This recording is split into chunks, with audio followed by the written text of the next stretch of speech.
Welcome to Thrive, guys. We got 46, 47 people. Cool.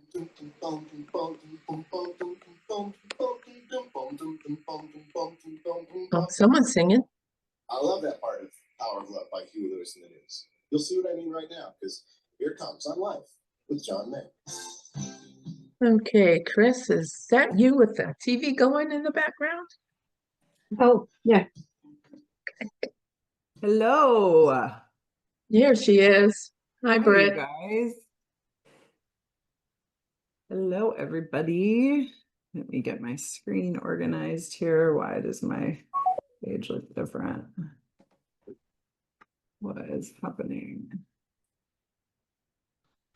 There we go. Wait, what? Okay. My screen's different than it normally is. Cool. I see a whole bunch of hands up. Oh my gosh, this is annoying. Gallery. Here we go. Okay. Hi, welcome. Welcome. Okay, I see a lot of your hands up. I realized today that I have been rushing through these to try to make sure that everybody has a time to check in and to get their questions answered. And I'm not asking you to share wins. And I would love for us to also remember to start off with wins, and you can keep them very concise. You can say, this is what was happening before, and this is what it's like now. Try not to get into the whole story about it unless we really need that for context to understand. But I want us to remember to celebrate our wins. I'm working on that myself too. So it's a reminder for me as much as it is for you. Okay. Christine's got her hand up, and then Leah is next. Hey, Christine. Hello. Hi, everyone. Great to see you. And I just wanted to celebrate just the processing of anger, particularly around my mom. I know we talked about that, and just allowing like a lot of the anger and releasing. And I did the car scream yesterday with my daughter, like in terms of releasing some unprocessed anger towards my daughter. And it's like, wow, it feels really good. And just to release all this anger, my body is happier, just not being so constricted and rigid within my own physical body as well. So super celebrating that, and it just feels so good to be able to have this way of expressing with the tapping and then just pausing, letting it all out, and then continuing tapping. So just processing things. So super celebrating that. Awesome. And also the TV that we talked about last time. I did tap that out several times. I found I was still very much in sort of a control piece with that, and I've noticed a shift with that. I'm coming from a place of love. I realized my inner child's not quite ready to completely not have times of sitting down and eating in front of the TV. And I'm just allowing that, but I'm being really conscious, and I'm having food and then just stop. It's not these full-blown binges because I'm not judging and I'm not going down that rabbit hole. So that's like really huge for me. Wow, these are huge wins, Christine. Holy shit, that's amazing. Yeah. Well done. Yeah. So just staying in the energy of love, like really, really allowing that to be kind of how I'm seeing everything that I'm doing is from being conscious and being as loving as possible with that, because that to me is what takes me down the rabbit hole as soon as I judge and make something wrong. So on that note, so my question would be like my whole reality is changing and how I'm experiencing life, and in the background there's a bit of uncertainty with it, like a worthiness aspect. Ooh. And like almost like, who am I to be experiencing, like, wow, I didn't know life could actually, like, that I could be present and connecting and Ooh. participating in life. So there's this underneath a bit of worthiness. Like when I was like, what's my question? It's like that piece of worthiness. So Oh, wow. That's such a big question. Oh my gosh, Christine, I am celebrating you on so many levels. Holy shit. From just to reflect back to you, from the time, I think it was 2 weeks ago that we talked on Voxer, yeah, and the way that I'm seeing you and experiencing you now, you are like a different version of yourself. You're so grounded, you're so in your heart, I mean, I know that you were in the middle of doing your processing and yeah, all of that, but I can really feel the difference in your energy, and yeah. I can see the changes. So I'm so glad that you came and that you're getting that you're asking for help with this, because these are the moments where we're stepping outside of our comfort zone, and it's new, and we're like, yeah, sometimes the worthiness stuff that comes up. Definitely, anytime you step outside your comfort zone, it's always going to bring up certain emotions, whether it's worthiness or fear or anxiety or overwhelm. So it's really great. Thank you for being the example of noticing that, because everybody that's going through this course, you guys are all going to experience this at some point, because that's what you're doing. You're up leveling your life. So this is a great time to just tap on what is. My life is changing. I don't know that I'm worthy of this. This is brand new. Um, Try to identify the emotions that you feel. Is it unworthy? Do I feel ashamed? Do I feel like, what about all the other people? I mean, it's going to Mm, be particular for you, right? That right. I sensed a little bit like, why, or maybe you said that, but like, yeah, why not everybody else? Why is this just me? So write all those things down. And I mean, this is like 5 minutes of tapping can get you through this. Okay. So it can Okay. seem like, oh my God, this is such a big thing, and it all comes down to worthiness, but it's actually like, this is the tiny little crust on the top of the cake that's like still kind of just sitting there. Like you just have to penetrate that, and then Yeah. and then And receive. Like it's almost like, yeah, a receiving part, like tapping where, why not me to receive this? And like, yeah, yes, why yeah. not me? Exactly. Exactly. Okay. So yeah, definitely, if there's anybody else that's struggling with that, I would highly recommend to identify that. Jennifer, I saw you shake your head. Yeah, anybody that is like, oh my gosh, I'm making such big changes. This is scary, and I'm not used to this. I'm not used to this much freedom. I'm not used to this much peace. Also, I've been waiting to tell you guys about a book that I'm reading. I have not been reading books lately because just nothing has been speaking to me. And I know a lot of you are very into metaphysical the way that I am. And there's a book called Waking Up in 5D by Maureen Saint Germain. I'll put it in the chat right now. Um, I've heard a couple people referencing it, and I haven't really known what the 5D means. I've heard a lot of people talking about it, and I just haven't. um Marine Saint Germain. I gotta Saint Germain. I've heard a lot of people talking about this, and finally I just decided that I wanted to know what it was about. So I highly recommend this book. What I realized, I'm only in like chapter 3, and I bought the hard copy and I'm listening to it. I'm gonna have to go back and reference it and probably listen to it a few times just to really catch everything.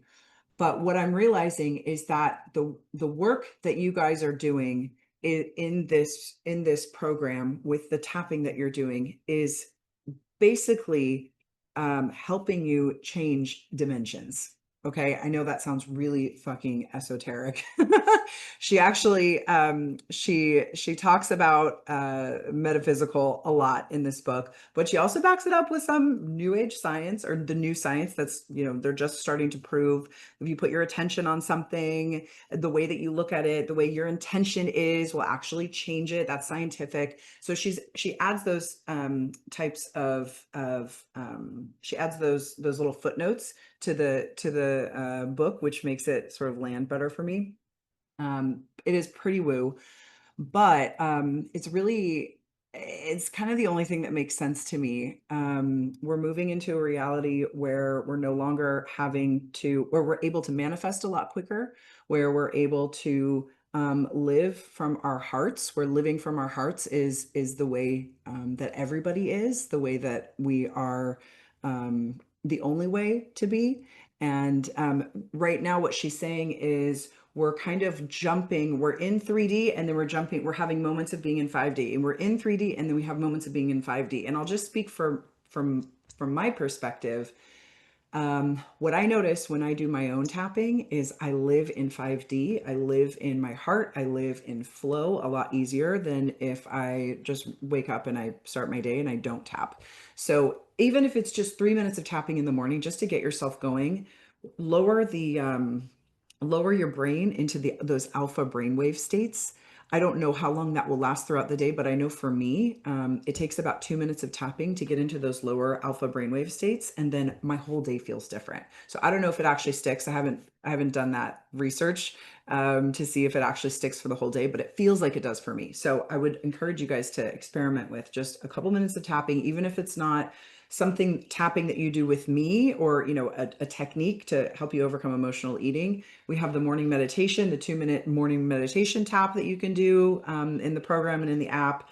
If you don't know what to say, or just tap and think about your day, think about all the things you have to do, and just do 2 minutes of tapping to get you into a better state. So anyway, I love that book, and I'm still processing it. But yeah, that it just reminded me of that, Christine, when we were talking. So sorry to go off on a tangent there, but I thought it would be helpful for everybody. Oh, thank you. That totally relates in where I'm at. So thank you for that. And I'll read that book. So thanks. Okay, awesome. Awesome. Thanks, Christine. Thanks for sharing. Okay, Lee, go ahead and unmute yourself. Hi. Okay. Can you? Hello. I can, yeah. Awesome.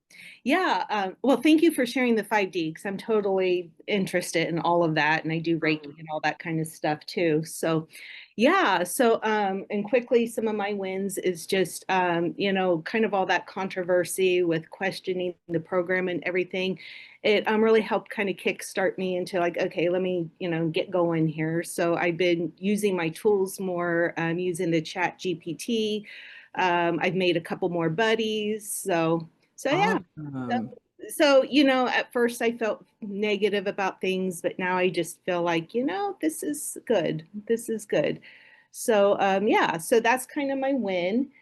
And then my question, and I wrote it down because it's like, oh gosh, basically my question is, how do you do pre-verbal work?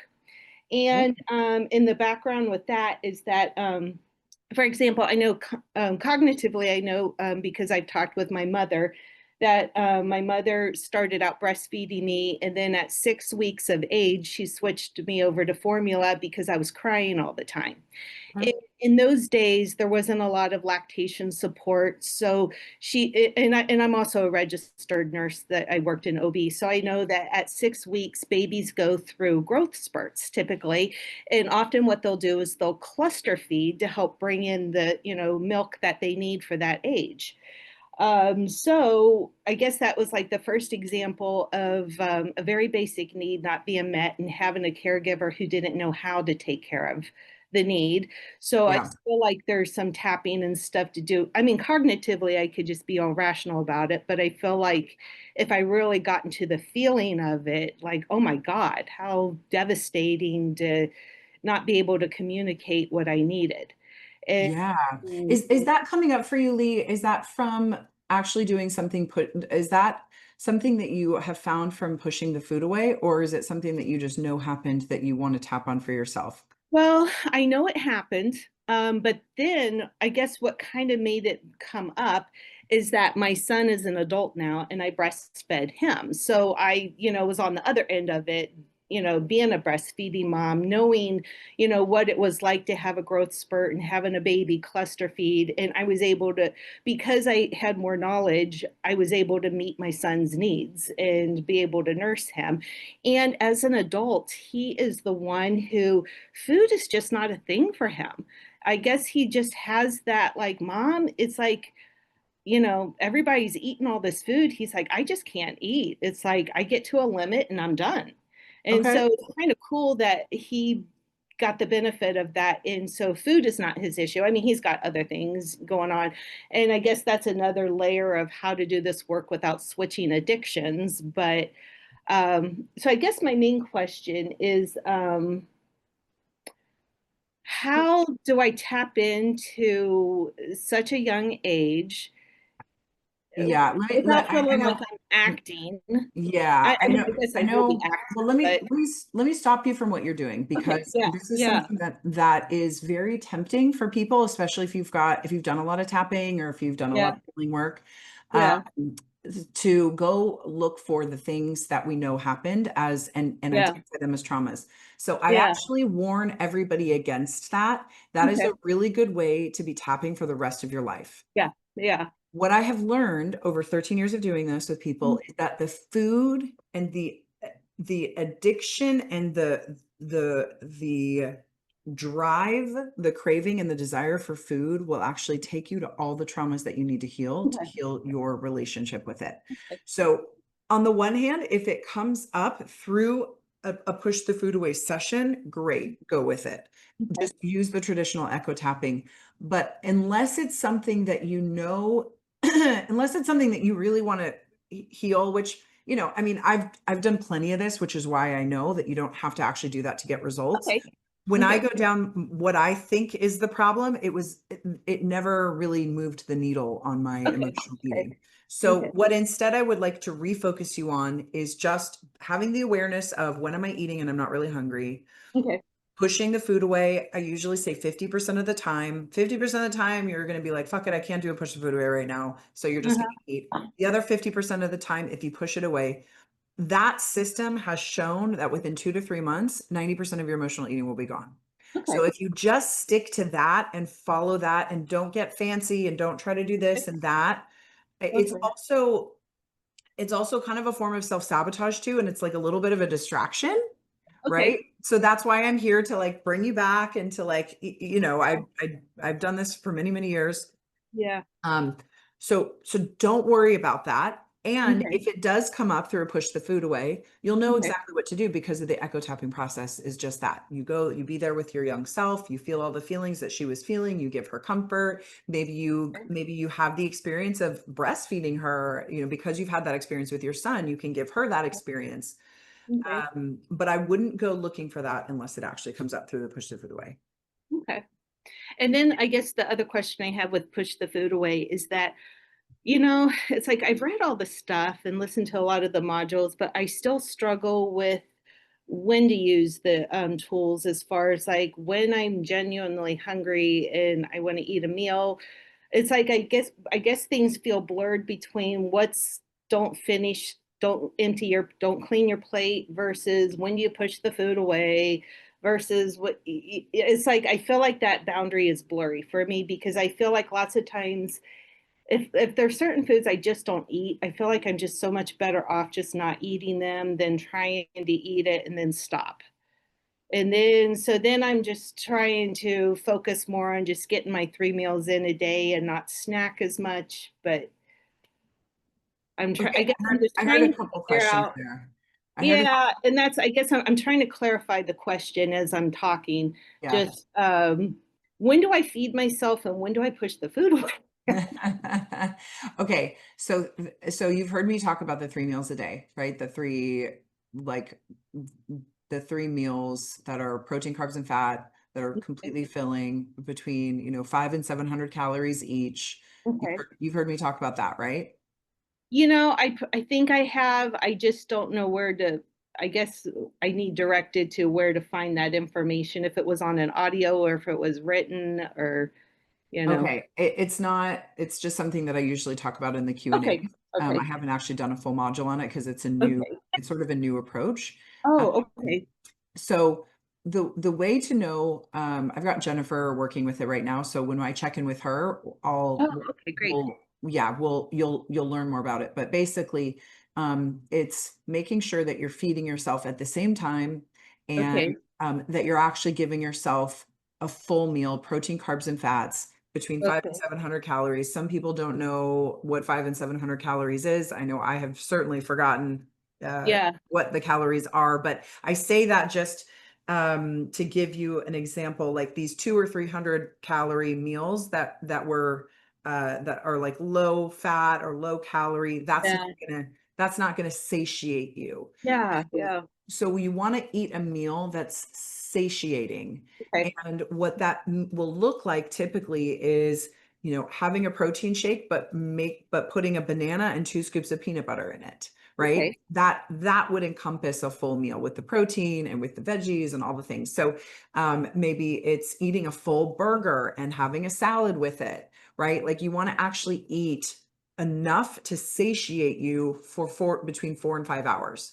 Okay. So once you're doing that, if you want to snack in between meals, that's when to do the push the food away. Okay. That's how you know, okay. But it does take some tinkering with, like, as she'll share what she's been going through. When we first started doing this, she was still she was still intermittent fasting and she was still not eating carbs. So I'm gonna ask Okay. her Yeah. how Yeah. her carb journey is going. So sometimes it takes tinkering with your food and with Okay. the timing of things, because you want to ideally eat at the same time or within an hour for every Okay. meal. Okay. Okay. So that took me 2 weeks to a month to actually get myself onto a program where I'm eating at the same time, and my body knows to expect food. Okay. Okay. It also shifts us from famine to abundance. Okay. Yeah. Right? We've been programmed to starve ourselves, to eat less. This is what we've been doing for our whole lives, probably growing up the Yeah. diet culture. And so it makes a shift from famine to abundance that's really powerful, not just for your body, but also for your entire life. Yeah.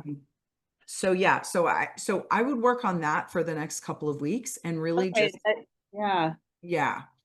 And then I also heard you talk about, I'm not sure which foods to add. Are you talking about like sugar and gluten and things like that?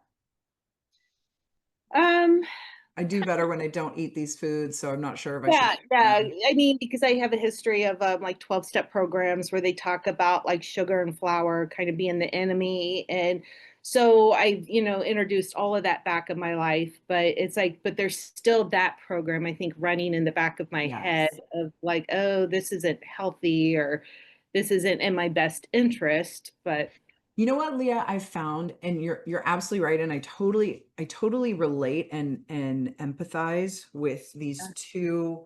They're like contradicting messages, right? Everything that I'm telling you to do is contradicting the 12 yeah, step programs. Okay. yeah, If the 12 step programs really worked for you, I actually met a woman a week ago who the 12 step program actually did work for her, and she's been doing it for yeah, 20 years and she's totally fine. She feels totally empowered. She doesn't feel deprived. She can have a glass of wine. She doesn't really do sugar but she doesn't like sugar. Okay. yeah. Or at least that's what she's told herself. So I do believe the 12 step program, but for most people, it doesn't actually work. Yeah, Okay. yeah, You wouldn't be here if it actually worked for you. And yeah, no, if it was the way that you want to live, yeah, right?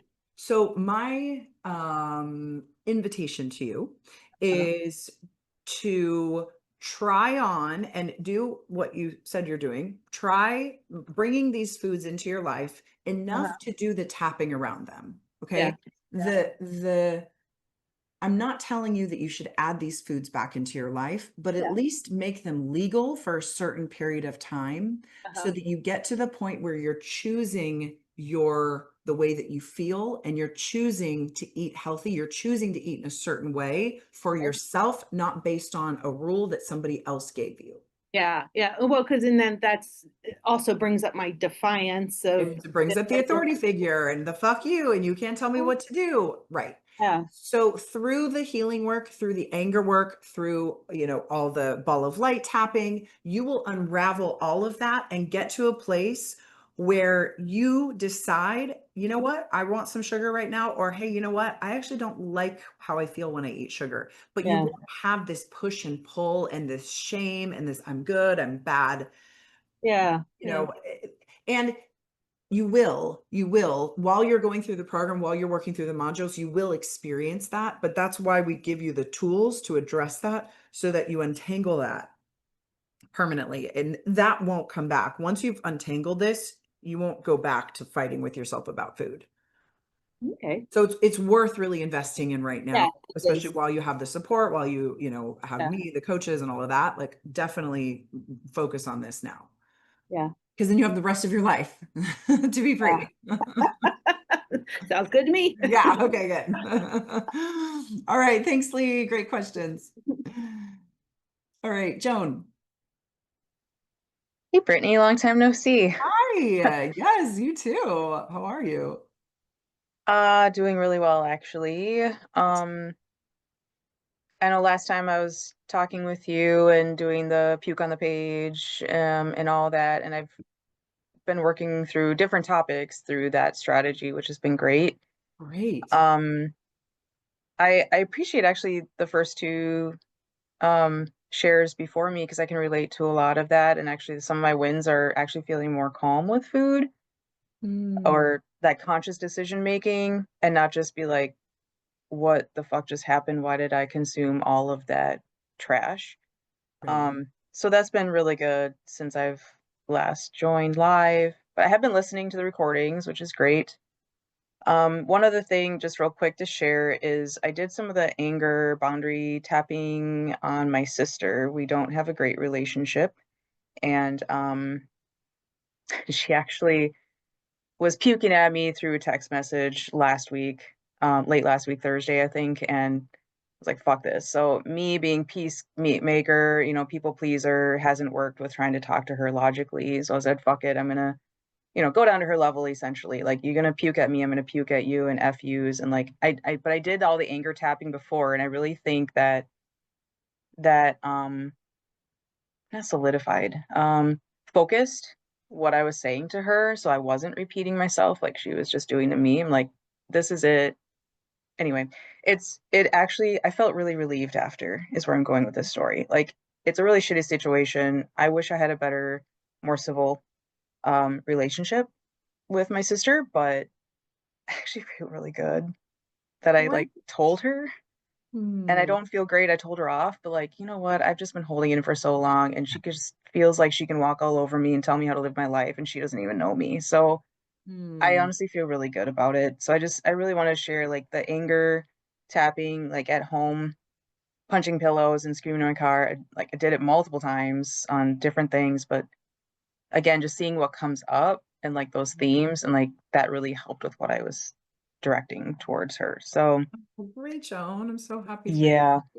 Thank you. Yeah, boundaries are something I've been working on. Yeah, like I said, trying to get over the people pleasing and my career, family, like, just a lot of different areas of my life with boundaries. Food obviously is one. So I feel like that's been a really big win since, I don't know, a month or two since coming to live. So thank you for all of those anger tapping sessions and all of the Hmm. recordings and recommendations and journaling and the puke on the page. Like, it really was really helpful to get things out on paper and to like then I could visualize and tap on things like what is really important to me, like what are my boundaries, and just yeah. So it's really helpful. Great. Well So done. anyone worried about anger, like just do it with yourself. Like, I know you say you don't have to do it or say those things to the person, but I was like, I was so fed up. I'm tired of her just thinking she can dump on me. Yeah, and sometimes that's what it So takes. Yeah, sometimes that's what it takes. And it's as challenging as those people are in our lives. I have a testimony of growing up with a mom who was a super bully, and when I finally got to the end of all my healing work with her, she can't trigger me anymore, and I actually enjoy my time with her. So, I'm not saying that that's what you need to shoot for, but I've heard that from so many people that I know it's possible. that's great. I would really like to be civil with her because I know Yeah. it's just her and I. Yeah. My mom has passed, and my dad is a future planner, so he talks about when he passes, and it's just her and I. So like it's a kind of a back burner anxiety. Like, I know we're gonna have to come together at some point, at unknown point, but at least Well, it's great that you're doing the this work is now. out. Yeah. Yeah. I do have one question for you because I do think things are going pretty well. Okay. I'm working out more consistently. I like working out. I haven't put this in a Facebook group, but when you find something fun to do, I've been pole dancing since the fall. Oh, I love that. Oh, It is great. It's actually really empowering. So I don't know if I have shared this with you, but in the last 7 years, I've lost about 70 pounds. Holy shit.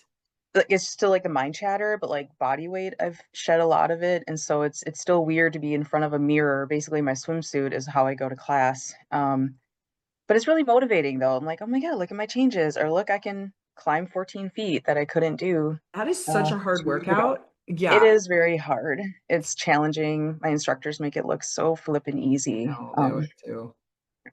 So yeah, so finding workouts that are fun. I do strength and then pole. Cool. So I guess my question is, is there a tapping or a recording about like just maintaining consistency? I still wonder about like others' judgments or like, well, now you're too good for me kind of things, or like, look at you, you got your life in order. I don't know. It doesn't make any sense, but I just, again, the people pleasing maybe is coming in. Like, I'm living my life for me. I'm happy, but I feel like it's the maintenance has always been hard for me in the past. I guess maybe that's my biggest thing. Like, how do I maintain this or get rid of these worries? It needs that to another- be, it needs to be a who you are, not what you're working towards. So it's more of an embodiment of a lifestyle rather than a challenge that you're trying to a challenge that you're a challenge of something that you're trying to achieve. So I think if you look at, well, first of all, I would definitely tap on, the judgment, or this is also a comfort zone situation that I was just speaking about with Christine. Put on the page, since you've been working with Puke on the Page, put down the judgments that you have, that you think people have towards you. Whatever the mind chatter is around that, definitely put that down and exaggerate it too. Imagine like, oh my God, I have, I am completely my ideal weight. I am the best pole dancer. I am on stage. I am performing. I'm in a show. I mean, whatever the thing is for you, but really play it up. Like, I'm successful and I'm, whatever whatever success means to you, and stand in that. And imagine that you're standing in that in front of all your friends and family. And then whatever those thoughts are, write those down and tap on those. Because everybody's going to hit upper limits, and it's super, super normal. And you never stop. If you never stop hitting upper limits, you never stop. You can take a break for a while, which I highly recommend everybody do after this program is over for you. Take a break from up leveling, because you're doing a lot of up leveling in the course. But then there's going to be a new level at some point, something new that you want to accomplish or achieve, or something new that you want to experience. And so we're always going to be dealing with this. So it's really good to notice it and to know what to do around it and to tap for it, because it's so much easier when you tap on it. I'm so grateful that I have this skill and this tool of tapping, because most people, they just feel the discomfort and they do it anyway. They feel the discomfort and do it anyway. And so I recommend doing that, but I also recommend feeling the discomfort, tapping on it, and then doing it anyway. It makes it a lot easier. Yeah, the awareness. Yeah. Yeah. Yeah. And then, yeah, so in terms of the consistency, it has to be something that you're doing because you want to do, not because you feel like you have to do, or as part of accomplishing or achieving a certain weight or a certain lifestyle. So I love that you're doing pole dancing. I love that you love it. Because I think just doing that, I mean, I know for me, if I don't enjoy my exercise, I won't do it. And so I have to change things up on myself, like depending on the weather, depending on my mood. Sometimes I want to take a walk and call a friend, and sometimes I want to go lift in the gym, like I give myself permission to decide that day what I want to do. This super rigid, like I'm going to do this and I'm going to go 5 days a week, that does not work for me. And it's also not the feminine way. So you found a really feminine way to exercise and to move your body.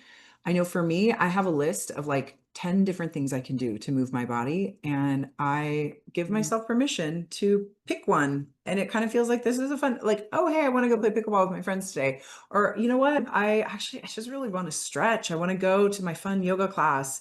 And I don't take the gym yoga. I go to the, the good yoga, right? So like I find ways to make it fun, or I don't really want to walk, but I really do want to call Emily. So I'm gonna, walk on the treadmill and I'll call Emily. So I don't really notice that I'm working out. Right. So I think it's just all about having options. I know for me, that's what works for me.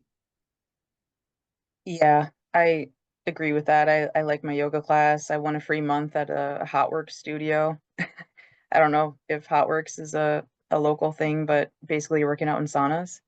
Yeah. Awesome. So it's hard and intense, but also feels really good after. Yeah, that's partly why pole too. So my goal in the fall, well, my goal is to invert and do uncomfortable things. Awesome. Because even at the gym with weightlifting, I was always the one like, I will never do Olympic lifting. That will never be me. I will never be able to do that. And then I was doing it, 3 years later. But Whoa. like trying to like think of times that I've said that to myself and overcome it. So now pole is the next thing. Like it freaks me out to go upside down. So like I want to go upside down now. Like I want to do Yeah. things that freak me out, Great. I love even if I it. don't go higher. So Doing thank you that. for that. I Yeah. appreciate the guidance. And You're good to so see you. welcome. Yeah, you too. Thanks, Joan. Okay. Take care. Thanks. All right. Sydney. Hey, Brittany. Hi. Yeah, I have so many wins. But I'm gonna pick one based on this call. The 3 meals a day, and eating adequate protein, eating adequate calories it really is life changing, and it's challenging. Like when you've eaten sugar, like meals that are completely sugar, to actually feel what adequate protein is, it's astonishing. So that's huge, and I actually look forward to like um to counting, because that's never been a trigger for me, but counting the grams of protein and actually adding it up. I don't think I could actually be eating adequately without doing that, because I'm just in the dark about what I need. Yeah, a huge shift happened, probably about 3 weeks ago, a month ago. I didn't realize at the time, but until like maybe partway through, but it was an anger purge that was happening. I had like 9 or 10 days of just like my body, everything just wanted to get it out. Followed by like the 10th day, the last day, was so much grief, just an outpouring, to the point where I actually had my partner, he held my hand while I was in it some of the way, and that was a level of intimacy that I've never experienced, to be able to do that. So wild. Oh, beautiful. That's a great example of how when we shed these layers around our weight, what we think is just our weight, it has this amazing, beautiful spillover effect into other areas of our life too. Yeah. Thank you for sharing that. That's beautiful. Yeah. And after that, my whole experience of the echo tapping completely changed. I mean, the echoes that were coming, there wasn't so much resistance in like choosing a memory. They're not so much overthinking, just Ooh. so much ease, and actually being able to do the food related techniques, to the point where I'm like, fuck this, I'm done. I'm over. This is over. I'm stopping. No, no, no, no, no. Like, to a grinding halt, because I had like, after that anger purge and grief, I had like, almost 2 weeks of just serenity as far as the emotional eating went. Also to the point where I started to make rules for myself of like, well, I'm not having any sugar today because I have cancer. Like I'm like, there's still so much pressure and overwhelm. I'm so used to overwhelm and self-sabotage, Brittany, that it's like really hard to slow myself down to be like, wait a minute, this is where you're actually at, Sydney, like come back. So I think that's why I'm talking to you now, wanting some refocus, because I listened to the last laser call. I wasn't able to attend it. It was really helpful. I totally relate to Joan. I feel like there's a deeper level of anger with my sister. I'm completely estranged. I have fear of getting angry at her. It's like maybe I need to work with some limiting beliefs. I'm not sure, so I can handle the resistance again, like the massive amounts of resistance that are coming up. The resistance to what? To doing like to doing the push the food away and the Oh, I thought you cravings said that tapping. it's okay. So that you had 2 weeks of like peace. There was nothing that you needed to do, and I thought you said tapping the push the food away got easier for you. It did, and then I started making all these rules for myself, and Yeah. I started emotionally eating again. Okay. And instead of doing push the food away, I'm like, nope, I'm done. Okay. And Okay. and the last thing I'll say, Brittany, is like I listened to a laser call a while ago, and you were talking to a woman who she's like 7 months into the program, and you were like, based on the questions you're asking, it seems like you don't want to get results. And I was Yeah. like, oh, like I am wondering if part of me is just I don't want to let my problems go. No, I that's not what I'm sensing with you. The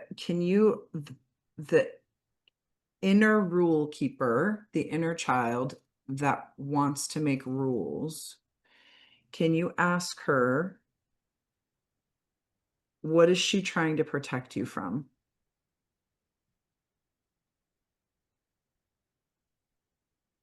mean, my sister pops up like immediately. Okay. So I don't know. how do the food Yeah. rules keep you safe from your sister?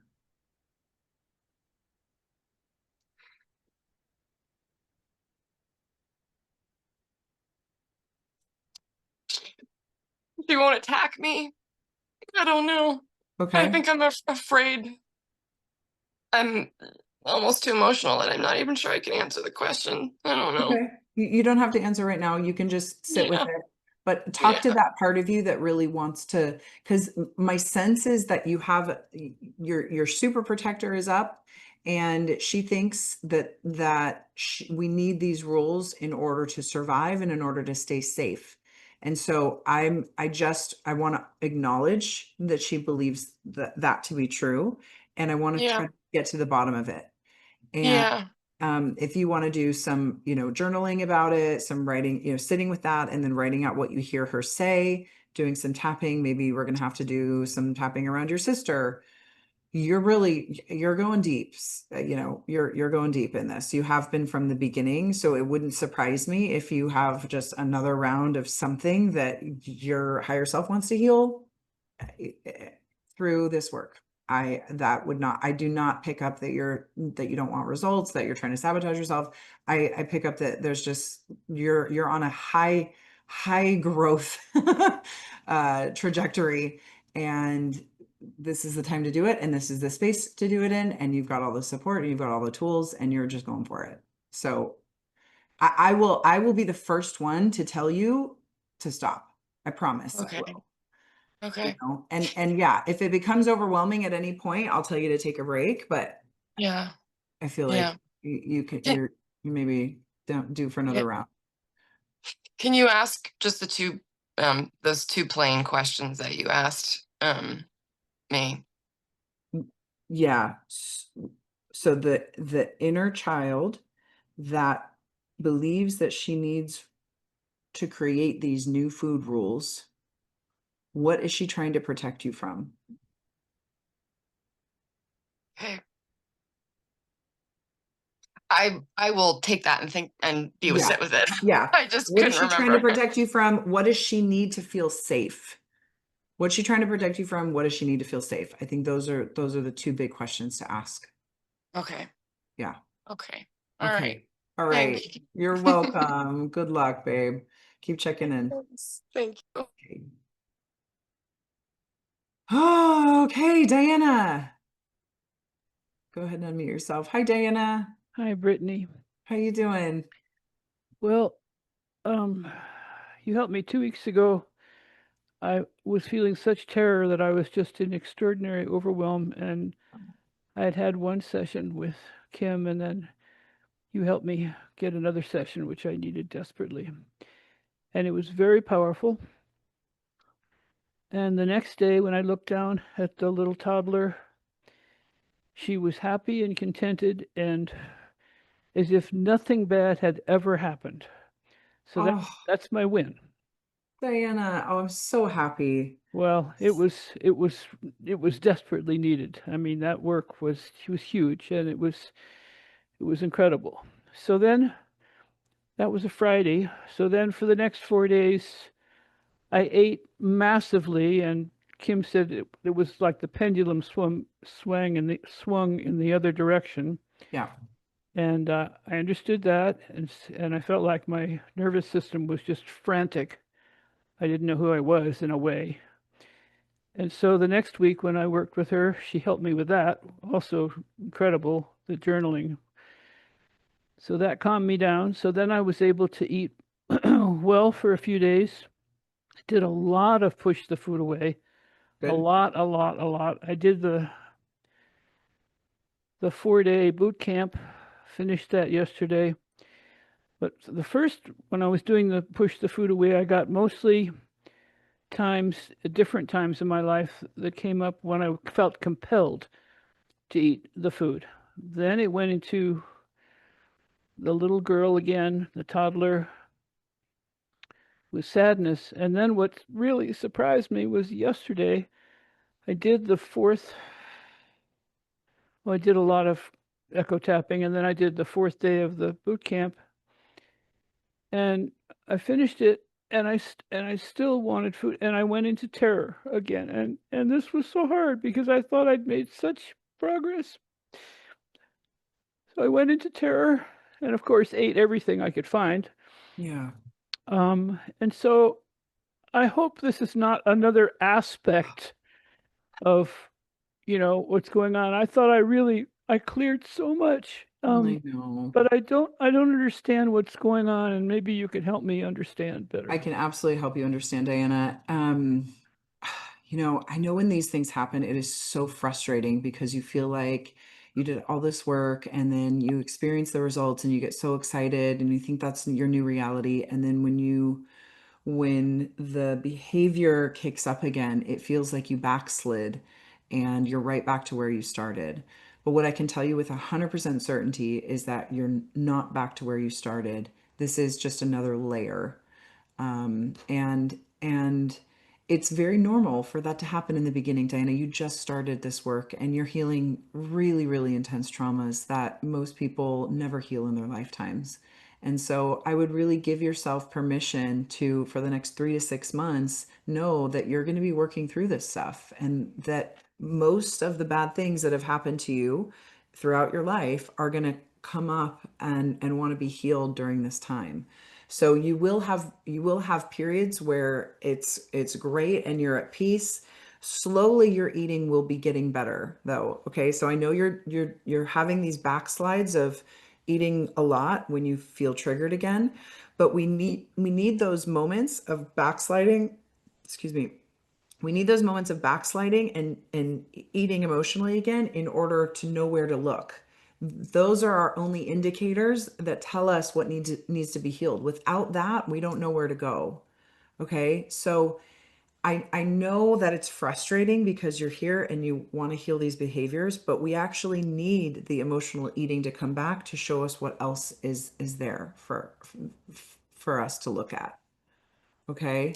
So just hang in there. You did the right thing. You've got coaching, you've got access to me. If anybody's confused, we just launched a new feature where people get, it's called the VIP program, where people get access directly to me on my Voxer. So in between sessions or in between Q&A calls, I still want everybody to come to these calls because there's so much learning. But in between these sessions, if you have something in particular that you're working with and you're not sure how to solve it, you can reach out to me and I can help you solve it in between these calls. So Diana's in that program. And so when she's saying I talked to you, it was that way. If you want more information about that, you can reach out to Sally. Sally doesn't know more information, really. I just told her about it. But she can pass you along to me and then I can reach out to you. Just so that there's not any confusion. So Diana, just like last time, I'm going to encourage you to book a session with Kim and just do your own tapping around this. And also you have 12 sessions with Kim. I would do them. You don't save them for later on. I would do as much as you can right now with her, because this is the heavy duty work. So are you saying I'm doing once a week? Should I do it more than once a week? If you need to in the beginning, yeah, you might need twice a week in the beginning. Yeah. I think, but use them at your discretion. You might need, for the next 2 weeks, I would have 2 a week. You can cancel. I think she asks 24 hours ahead of time. You can cancel them if you feel like you don't need it, but maybe just for your peace of mind, put 2 on the calendar, try to space them out, do like a Monday and a Thursday or a Tuesday and a Friday, try to space them out so that you have a couple days to process in between, but maybe that's what you need right now. Okay. Yeah. Thank you. Okay. You're welcome, Diana. You're doing great. This is the hard part. Okay, Kelly, your hand is up, but I don't see you on the screen. Oh, there we go. Hello. Hello. Okay. Hi. Hi. So my win is my anxiety around like infertility stuff that I had before has gone down a lot. There's still a little bit there, but just that has gotten better. And I really haven't tapped on it much, so that was kind of cool. That was just the other day. I was like, oh, that doesn't bother me as much as it did before. So that's my win. That's a huge win. My question is, so the other day, because the last time I talked to you, I was working a lot on boundaries and anger. And I had an incident like about a week and a half ago where I got into like big discussion with my husband, and I did the boundary work, I did anger work, and I still, like, that was in the morning, like it happened in the morning. And it's like, because I didn't resolve the problem with him, I just felt like it was still bothering me. So anyways, I did come home and I like binged. And so it was really frustrating because it was just like, seriously, like the stuff with my mom that has like, she doesn't trigger me anymore. But with my husband, part of it is like, I just feel this sense of like, I am still having trouble trusting him and feeling safe around him. And I don't know how to resolve that because I'm like, this is him. This is who he is. Like, so yeah, so I just, and it's interesting because it's like, when I'm not in my feminine self, it triggers him to be more like kind of beast mode, I guess. And when I am able to like just be calm, like it changes the dynamics. So, yeah. Okay. This is multi-layered. I can't speak to the masculine feminine dynamics because I'm definitely not an expert in that. I know what you mean because I have tried that with partners also. I'll just speak from the tapping perspective. So first of all, if you have healed your relationship with your mother and your mother no longer triggers you, that's one of the hardest things. That's one of the hardest relationships to heal. So like, that's a huge win. That's a huge, huge win. So I just want to reflect that back to you so that you give yourself credit for doing whatever, all the healing that you did around that worked. And that's massive. And that's going to have a massive spillover effect into other areas of your life. Now, when it comes to your husband, you have to determine if the reason that you're getting triggered by him are because of things that have happened to you in the past with him, or if that include him, like things that have happened between you guys, or if he's reminding you of somebody else or something that happened earlier in childhood. Maybe both are happening at the same time. But if you really want to dig into your relationship with your husband, and if you want to look at him as a teacher, and if you want to allow him to inspire the healing for this next version of yourself that you're stepping into, I highly recommend doing a lot of inquiry around, okay, why is this bothering me? What does this remind me of? Who does this remind me of? Those are the questions to ask yourself to figure out why you're triggered in any moment. What does this remind me of? Oh, it was a fight that we got into back, 3 years ago. Oh, who does this remind me of? Oh, actually, my grandpa's coming to mind. Why is he coming to mind? And then you can do some echo tapping around that. Yeah, definitely. If you're married to somebody who triggers you, it's probably some of the best work that you can do. And what I have seen from people who do this is that their whole relationship with their husband or with their partner shifts when they really dive into this and they allow their partner to be the motivation for their healing. Okay, that's helpful. Yeah, because I always joke because I'm like, I married my mom. And so there are still some things that like come up, and because the incident, like he had just like called me a name, and I was talking to my sister about it because I was like, I don't really remember our parents calling us names. And then she was like, oh yeah, they did. And so then I was able to kind of follow it back, and I was like, well, I guess so. That, it was just like more inadvertently they were doing it, or like more passive aggressively. So yeah, I like that mindset shift though, of like using him as my teacher and not my enemy, because he's not. I mean, I wouldn't have married him if he wasn't a good man. It's like, and our dynamics are shifting. It's just slow as molasses. I'm like, come on, I'm fixing stuff, so you need to fix stuff. So thank you, everybody. You're welcome. I'm also putting into the chat Annie Lala, who's one of my love mentors. I sent you guys should have gotten an email about a workshop that I'm teaching at. I'm just teaching like a 30-minute session. We're doing a 30-minute healing on social anxiety. I'm going to the workshop for me, and I've been going, this will be my 4th one that I'm attending. It's in Austin, and it's put on by these amazing love mentors that I really look up to. And Annie Lala is just absolutely phenomenal. She is probably she's one of the only people that her and Allison Armstrong are the two people. I'm sure you know who Allison Armstrong is. Annie Lala is more, so Allison Armstrong is more like the masculine feminine dynamics, and she's more like radical responsibility on the woman, and the way that the woman shows up is the way that the man is always responding to us. Sometimes that gets annoying because I don't want to take that much responsibility. So sometimes I can do it, sometimes I can't.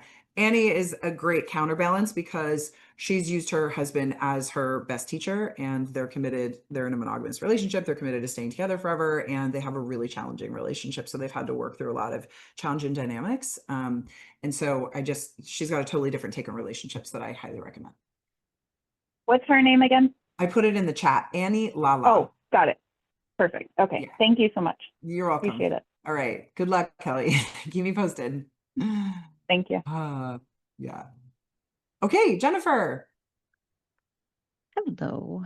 Hello. So in terms of wins, a week ago I traveled home to visit with my parents and my brother, and actually had multiple times over the couple days I was with them where I just didn't finish food. And I was like, I didn't eat all of the pancakes my dad made for me. And we had ice cream for dessert one day, and I like had a third of it, and I made my dad throw it out, even though he like did it through gritted teeth. But like, it was really wonderful to have those couple of days where there were several times where I was like, oh, it wasn't a big problem.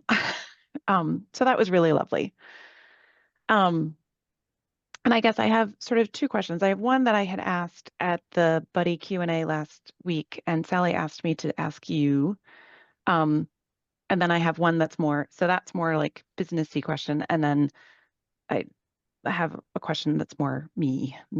But sort of the businessy question was, I in that Q&A call, I just wanted to sort of raise both an understanding of the need that everything is growing and you're needing to revisit how things are sort of being done.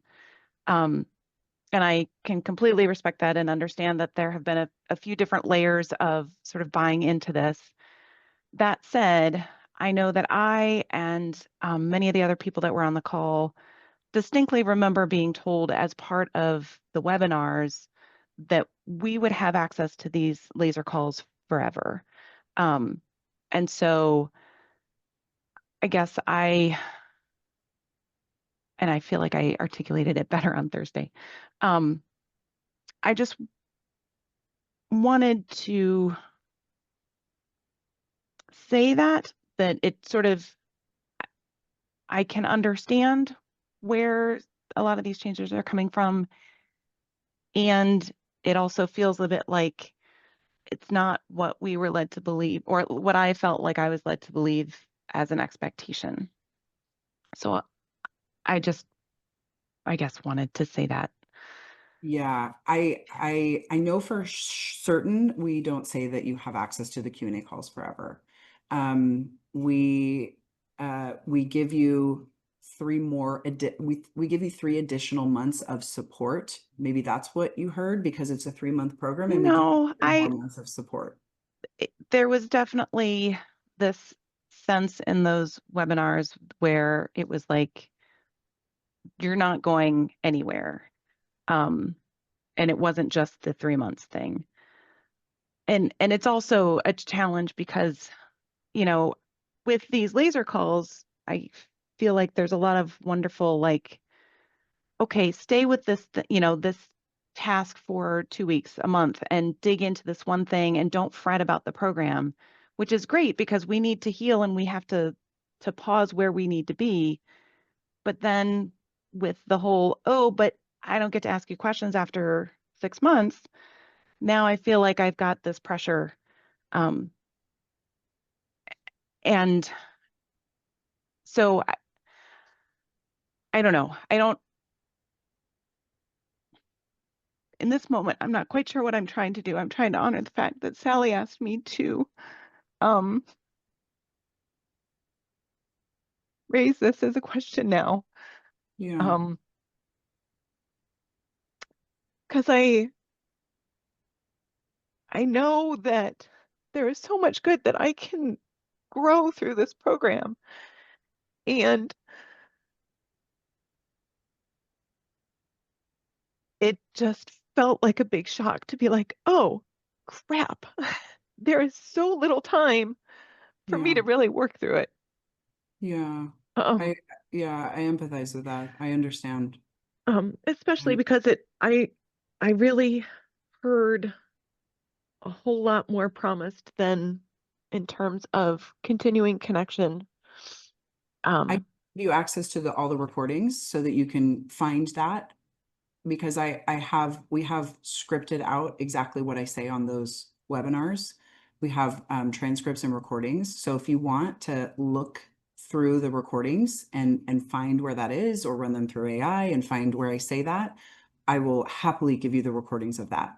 It is something that we're still ironing out the kinks in. Also, most people that I know that are in this space of of teaching emotional eating, a lot of coaches, people are going out of business right now. I don't know if you've seen other influencers that you're following saying, I'm quitting my business. I've seen 3 or 4 people that are in this space quit their business. Cost of advertising has gone up so high. It is so much harder to compete with all of the other advertisers in the market that we as a business, in order to keep my programs online and continuing to deliver you guys value, we need to make some changes. We have to grow as a company. And, I also understand feeling rushed. I also understand feeling like, oh, maybe I can't just relax and, sit with this for a while because I'm not going to have that support. when I come back to it. And I do understand that. I do understand that, and I'll take that and I'll think about it and I'll talk to my team. I can guarantee that there will always be options of ways that you can work with me. I'm not going anywhere. It's been 13 years. I'm not just gonna quit my business. I'm dedicated to making things work. I have taken sabbaticals over the years, but I've always come back and I've always been able to continue to give people opportunities to work with me. So in terms of that, I'm absolutely not going anywhere. I also need to respect my time and my business and make sure that I get paid for my work and for the time that I invest in giving you guys that support and that advice and that coaching. So I hear what you're saying, and I'll talk to my team about it, and we're still working on ways that we can continue to give you guys so much support. We're giving you guys access to the tapping circle. We're giving you guys the study buddies. Like, I mean, you have Sally, who's the personal progress partner. We're really trying to make sure you guys feel supported. I hope you understand that. There is no part of me that's trying to take anything away. I'm just trying to make it work for everybody. And I am working on my overgiving issues, which I have done for years. And giving people access to Q&A calls forever and for a lifetime, it just doesn't work anymore. It doesn't work, and it doesn't honor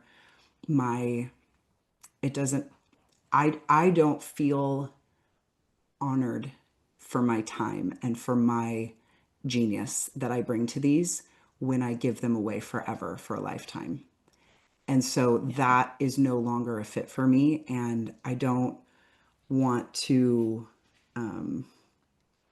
I definitely don't want it to feel like a bait and switch by any means, because that was never, I know that I wouldn't have promised that, because when we lowered the price, these programs used to be $7,000, $9,000, $10,000, which a lot of people here, the old people paid that a long time ago. So when we lowered the price to $2,000 or $1,900, we had to make some adjustments in things that we offer. And that was one of them. So yeah, I thank you for bringing that up. That's super, super vulnerable. And I honor the courage that it took to talk to me about it. Thank you. And I do want you to be like,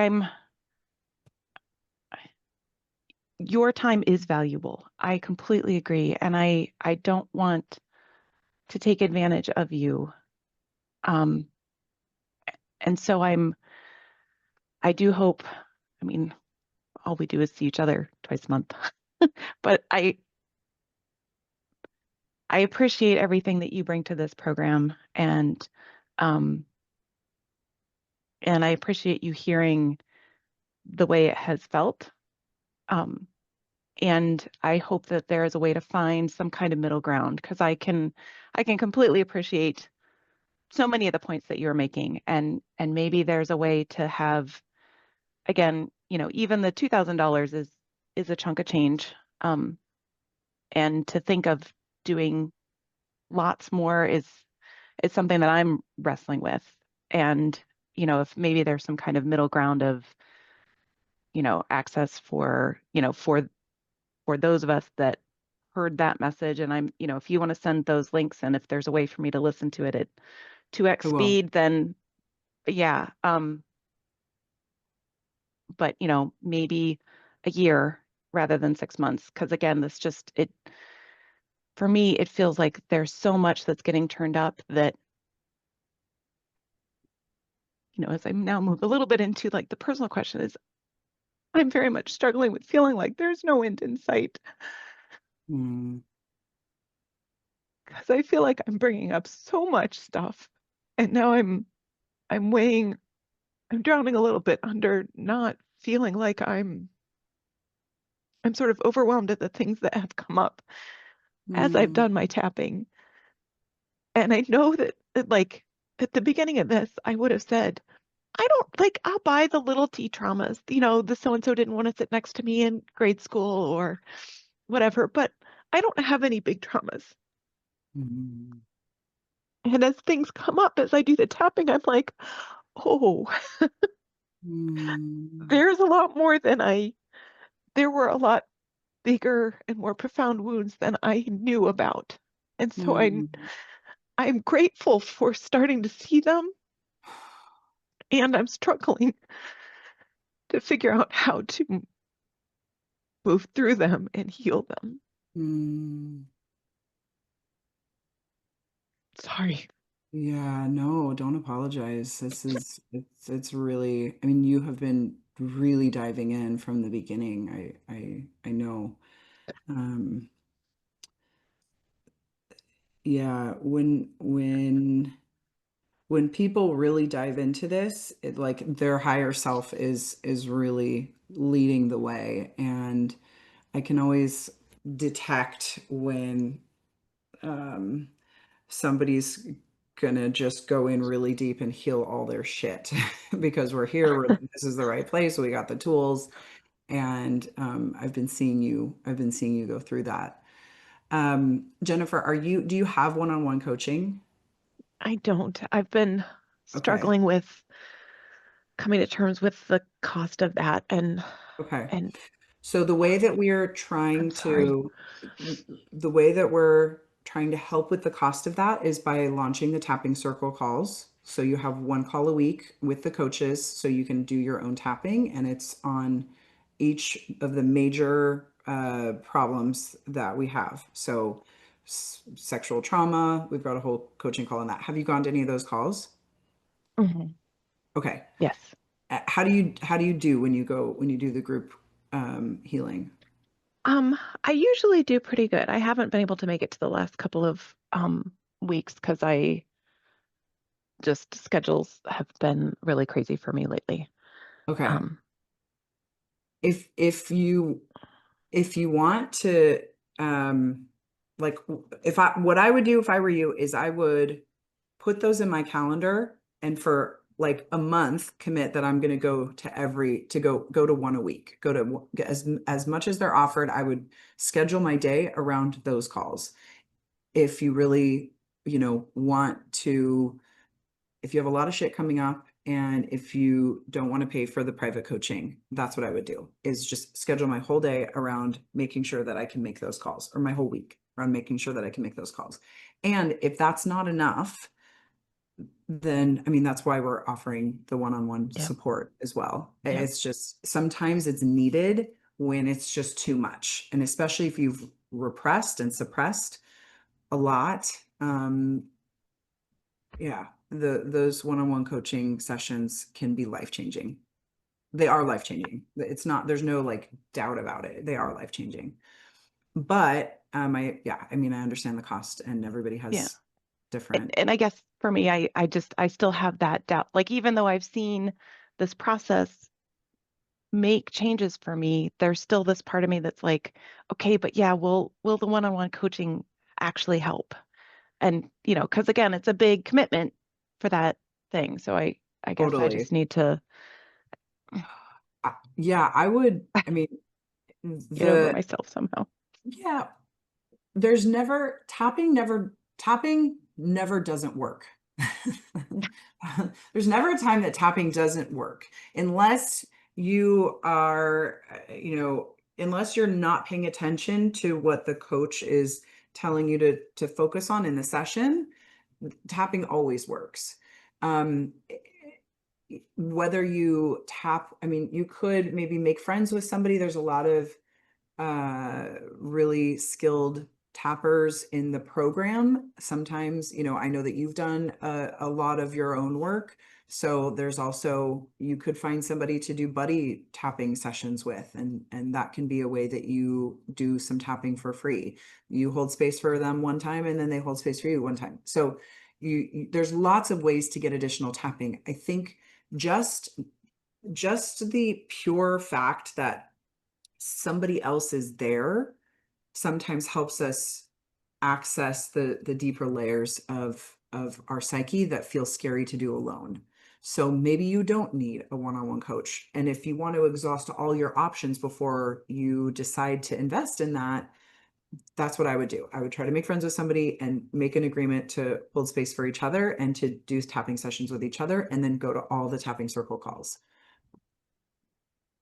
Yeah. Thanks, And you Brittany. can go to the tapping circle call, even if it's on a topic that you don't feel like you need help with. I wouldn't say this while you're on the call, but I would intend, you can bring something that you intend to tap on that's different than what they're tapping on as a group. That also works. So just just people in a circle that are all tapping together can help you heal much faster than tapping on your own. So if it's self-sabotage and you're working on sexual trauma, you don't want to talk about sexual trauma on that call, but you can go to that call and intend that you want to work on this memory around sexual trauma, and then that will work too. Okay. Okay. So I'm trying to give you all the options. I appreciate it, Brittany. And Yeah. I appreciate your understanding of my my I do. hangups and I do. It and makes sense. It makes sense. I understand exactly what you're saying. Yeah. thanks. Okay. Thanks, Jennifer. Okay, Jane and then Pamela. Hi, can you hear me? I can. Okay, hey. So this is my first meeting, or my first laser meeting, and Sally told me to get my hand up. When I went to that weekend, it was like May 18th or something like that. I'm already in coaching for my business, and I'm already like overwhelmed with that. Okay. So, and then I came into this, and she gave me 12 things to do, and I promptly lost. I found them again, but I'm feeling a little bit like I'm in math class, and I don't know the terms you're using. Like, Oh yeah. so when you say, go ahead and tap that up, so I'm just gonna think the thought that's bothering me and then tap, or I'm a little lost right now. Yeah. You know what, Jane, don't worry about that so much. Have you listened to the first module yet? No, I haven't had Okay. chance. Okay. So just give yourself permission to listen to the first class. Actually, it's the module. Lesson 1? No, it's lesson 2, actually. Lesson 2 is all about the ball of light. Lesson 1 is an intention setting ceremony. We don't do any tapping in that. If you would like to set your intention, it's a very powerful exercise. I have my canvas. Okay, yes. If you just want to get in and start doing the tapping and learning the terminology, that would be a really good way to start, is you can just jump to module 2 and start doing the ball of light tapping. Okay. It is kind of like a math class or learning something new, where you don't understand what the words mean until in about a month's time, you'll understand what all these words mean. Okay. So it's the way that I teach the program is I'm always training you on how to tap for yourself in the moment. So this is, I'm really big into self-empowerment. I'm really big into self-regulation. So over the course of the months that you're going to be going through the material, every technique has a different name and there's a different way we apply it. And so the modules, I'll teach you how to do the technique, and then I'll teach you how to apply it. What situations? Okay, so you're sitting on the couch and you want to eat popcorn and you're with your husband, and that's a ritual that you do every night. What do you do in those moments? Right? So there's all these scenarios. Or the kids go to bed and you haven't eaten all day and now you want to eat everything in the cupboard. What do you do then? So there's all these scenarios that happen when you struggle with food and with emotional eating that come up throughout your day and throughout your week. And there's a different tool for all those different problems. So when we're using terminology, we're usually talking about a tool that's used for a certain problem. Gotcha. Okay. And it makes total sense that you don't understand any of it right now because you haven't, you just started. So yeah, I totally, I empathize with being overwhelmed, and just know, like, give yourself one thing to do. Just listen to that second module, do the ball of light. There's plenty of homework to do in that, but that's actually one of the funnest techniques to learn, because you just get to tap and feel really good and eat your favorite foods. Okay. Okay.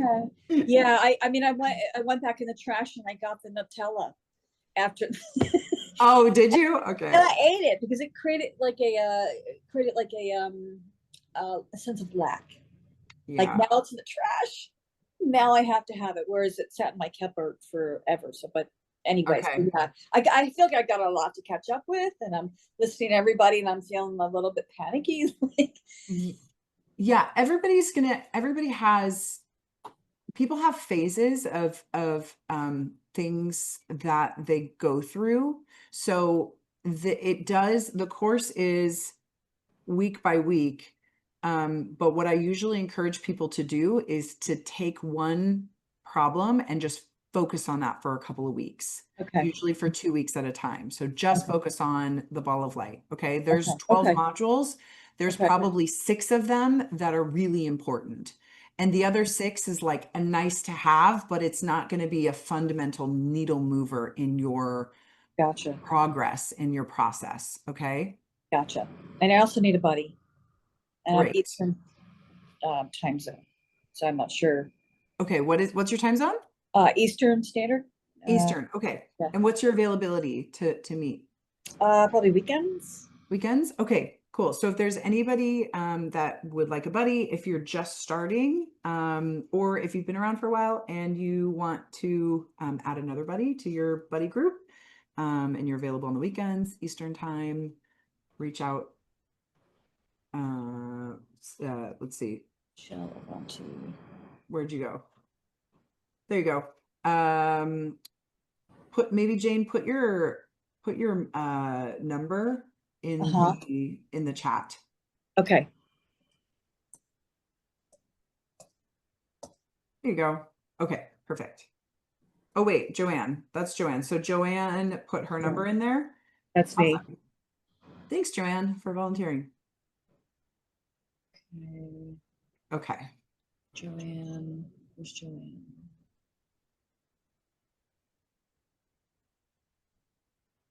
Okay. All right. Thanks for asking for help, Jane. Thanks. Yeah. Okay, Pamela. Go ahead and unmute yourself. And Deborah will be the last caller. Hi, Pamela. Thank you.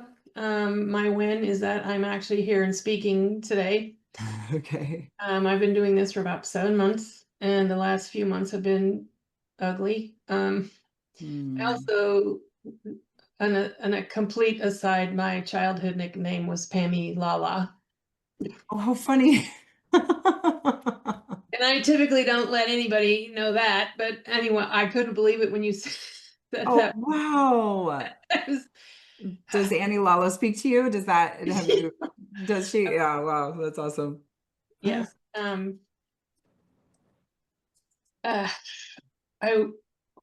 want to acknowledge the fact that I had a coaching appointment with Cam recently, who heard something that no one else in my life has ever been able to hear. And I could say it out loud. And she didn't bat an eyelash.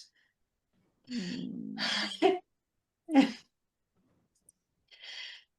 was probably from when I was about 14, but I had forgotten it until later in my life. And I've gone to multiple places. I'm trying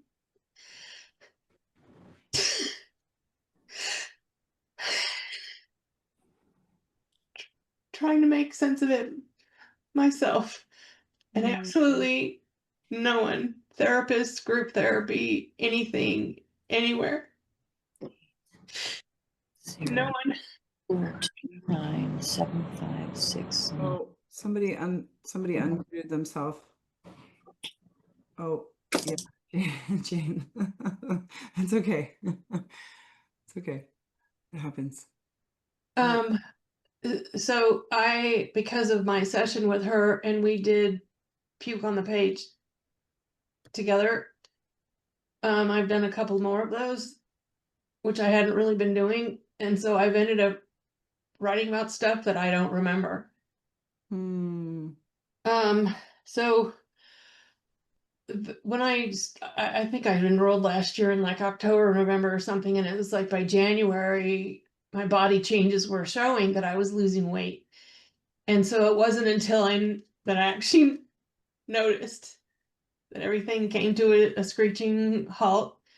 I also seem to be, I mean, actually, there's places on me where I feel bony. However, I have been retaining and accumulating water every single day. Okay. And it hasn't mattered if I drink enough water or what, but so what's been happening is that my body goes, and then overnight it dissipates, and I usually have to get up a few times to go to the bathroom, and then every morning it starts all over. Wow. And so I did a puke on the page to Right. ask myself why. And I described physical abuse from my mother that I didn't remember.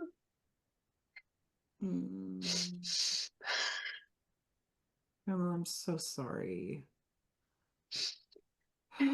So whoever else had said it about things that they don't remember, and I appreciate everyone who's gone before me today, because I am estranged from siblings. My mother died 2 years ago, my father died years ago, and all that. And I haven't been around here lately for any of these things because what was starting to come up, I kept feeling my body like shaking. Mm.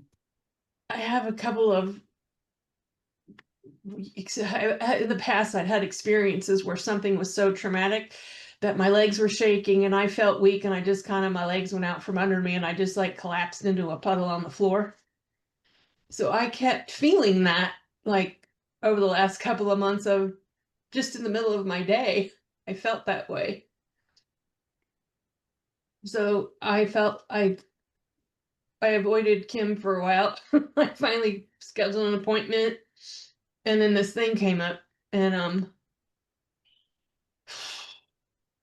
I feel like I finally crossed a line of getting past that by being able to say it out loud and have someone hear me. But the stuff, but so that, but it's like but wait, there's more. It's like Yeah. In addition, I know that there had been some conversation on the Facebook page about people not getting the results they wanted and whatnot. And I don't know if this is possible. I was diagnosed with heart disease a few years ago, and I've had a stent put in my heart, and I was put on lots of medications. Almost like, I don't know, several weeks ago, all of a sudden, the meds were making me sick, and I had to stop taking some of them. Oh my God, Pamela. Yeah. Holy shit. Did you go to the doctor and get everything checked? Oh yeah, yeah. I actually changed to a different cardiologist, the one I started with, because since the surgery, over time, eventually I had to stop taking something, and they were always reluctant to have me do it. And I had to argue with them about the side effects are making me sick. And 3 different times we stopped a medication, and then I was fine, and I went on with my life, and I was fine until it was a recent thing. And so I went to a different cardiologist who allowed me to stop some meds. And he made it clear, it's like, you have heart disease, so we still have to work with. Anyway, he actually ordered a thing for me to wear on my chest for a couple of weeks, and I've done all that, and I'll be seeing him again soon. So I'm not sure whether or not this program can help disease. But when I saw the conversation going on Facebook, I wanted to go, hey, guess what? What about that? So I am being careful. I am scared to death, because now I'm in a phase of listening to my body, that I have to pay attention. And I've never been in this place in my life ever before, of just trusting my body and listening and staying alive. But I guess my question was having to do with the water retention and what my puke on the page had to say of why. Yeah. It makes perfect sense, Pamela, that you would not feel comfortable being a smaller size, because as a highly sensitive person, as an empath, as a human, one of the easiest or one of the unconscious ways that we protect ourselves from danger is by creating a barrier. And often that makes us grow in size as a form of protection. So And I actually said that was like almost exactly what I'd said when I was going like, okay, so and the way that I've been writing is that because I have a brain injury, and so in the end of my writing, I can't read what I said. And so I use Word, and they have a recording feature. So all I have to do is talk, and it transcribes what I say. great. And then when I went back and read it, I was like, holy crap, I can't even believe I said that. Oh, great. Okay, so certainly for you to be working through the physical abuse with your mom, the other thing that came to mind, I don't even think I've taught this in any of the classes, but I remember doing this myself when I was went through a heavy duty breakup with somebody, and I was healing some really early childhood stuff, and I realized I was healing enmeshment with both of my parents. And I don't know if this is going to land for you because it's a different problem, but what I intuited that I needed was I said, like, get out of my body, get out, get out, get out. It was almost like both of my parents, I had to deal with them separately. They were enmeshed with me. They were in my body. And so I don't know if it's the same thing with the abuse. I mean, there's definitely like, fuck you, you can't do that, you can't touch me, this is my body, not yours. Those words I think will be really powerful. This is my body, not yours. Get out, get out, get out, get away. This is my body, not yours. And just reclaiming ownership of your body, saying it as loud as you can, building up to a level that feels like you're kind of purging and marrying it with some anger work and some boundary work at the same time. But for me, I needed to like actually push them out, get out, get out. And I kept tapping. So I would do that and tapping, kind of similar to anger work. And I would do that until I felt their energy stay on the other side of the room. And I was in my body and they were in their own body. So that's that I'm like, I hear you say that. And in my situation, I was like caught in a tug of war between my parents. Because my father was inappropriate. He always what do they call it? Thingifying, his criticism of what I looked like, but then my mother interpreted it as I'm receiving positive attention from him. And so she hated me because she thought of that. And when my dad's behavior escalated to a point where I asked her for help, she tried to stab me in the chest with her hair scissors. So sorry. I ended up moving out of the house. Okay. Well, that definitely warrants you wanting to protect your body. I mean, it makes perfect sense why you would have this. And I think it's also so amazing that your body's let you heal to this point and actually release weight and possibly improve your health too. So Right. just know that despite all of this, the bigger part of you, the higher self part of you, wants you to heal. And it's for you. It's on your team, and it's allowing the healing to happen. I don't feel any resistance. I don't feel any self-sabotage. I don't feel any of that with you. So I think despite you having some really heavy things to heal, there's the part of you that is really aligned with this work is letting you heal. So just focus on your tapping, focus on your sessions, and you will absolutely get to the point where you don't need this work. Maybe you'll probably always be a tapper forever, but you won't need to do this intense work the way that you're doing it right now. This is like a once in a lifetime kind of healing journey that you're on right now. Yeah, it's been pretty horrible. Yeah, I know. It is really horrible. It is really horrible. And then what's on the other side of this is absolute peace and so much freedom. Okay. Oh, I'm holding that vision for you. It started off really fun. I started decluttering. I started finishing up on like what do they call them? UFOs, unfinished knitting project or whatever. I started finishing up all this stuff, and it was so fun. But that cleared the way for me to start focusing on myself, and then it was just like, Yeah. oh my God, what have I done? Mm. But having, yeah, the other ugly thing of Kim being able to hear me, that just that I'm 64. I probably remember that thing 40 years ago, and no one has ever been able to hear what I had to say. Mm. I'm so glad you felt safe enough to share that with Kim, and I'm so glad that it was so well received by her and she was able to hold that space for you. I'm so grateful that you have us and that you have her, and Me too. you're so aligned with this. So keep going, keep doing everything that you're doing. You're doing awesome. And thank you for Thank you. checking in, and thank you for sharing. I'm really I can't wait to continue watching your process and your progress. Thank you. Yeah, you're welcome. Lots of love, Pamela. Thank you. Okay, Deborah, I know you've had your hand up. I'm going to come to you. I'm really over time though, so the people pleaser wants to stay on forever, but I hope we can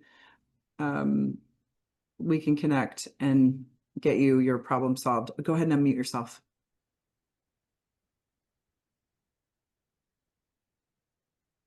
Can you do it? I just asked to unmute there. Yeah, there you go. Okay. Hi. Hi. Yeah, I just wanted to let you know I have had a lot of aha moments between, I have two buddies. One buddy helped me through, I would say, the younger years. My dad abandoned me when I was pretty much born. My mom and Kim split up. So, you know, every Sunday we'd wait at the window for him to pull up. He never came. Got through that. My mother went on to another relationship, which she felt it was going to be forever.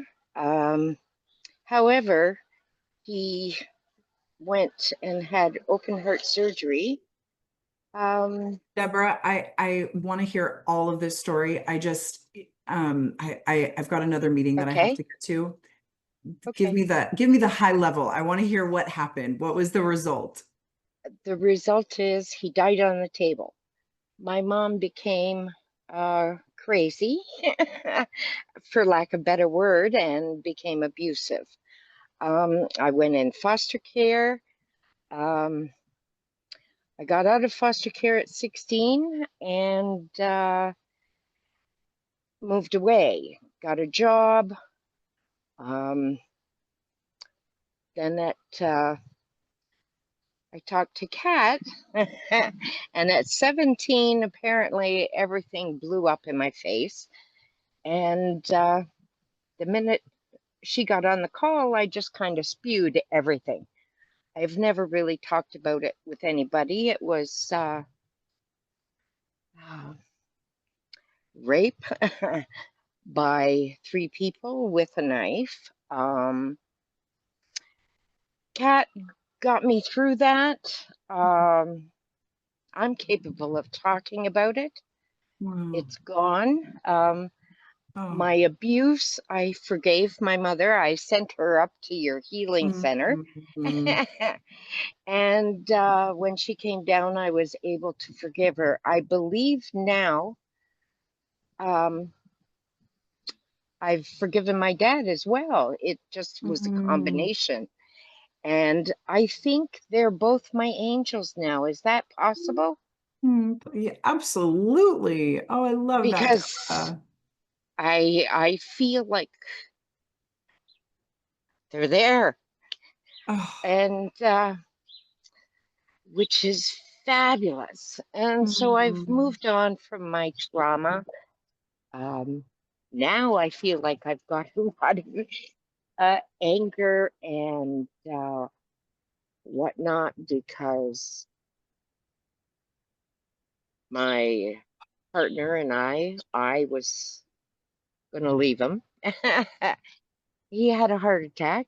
And I've been taking care of him since he had triple bypass surgery. Well, now I've gotten to the point where I want to move on, and I've gotten myself a part-time job. I'm feeling so much better in I have a back injury, but the back injury is strange. It's not as bad as it was when I was 44. I'm going to be 67 now. I have a lot of other afflictions, but let me tell you, they're not as bad as they have been the last 20 years. So I Great. know things are happening, Mm. and I don't want to stop it. I want to continue, but I'm starting to get, I guess, angry Mm. that I have put myself on hold. I mean, after 34 years, what could I do, right? That is me. I'm a giver. Yeah. Hey, Deborah, I'm sorry, I have to end here. I don't want to cut Okay. you off. Do you have some buddies that you can reach out to that can celebrate these wins with you? Have you I gotten do. Okay. Can you get, are there any buddies on the call? Are there any, No. Deborah? Okay.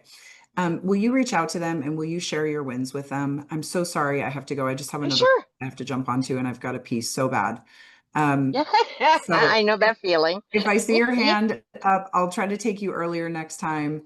But thank you for sharing your wins and I look forward That's okay. to I have a progress. interview with Jimmy this afternoon. Okay. So Okay. Awesome.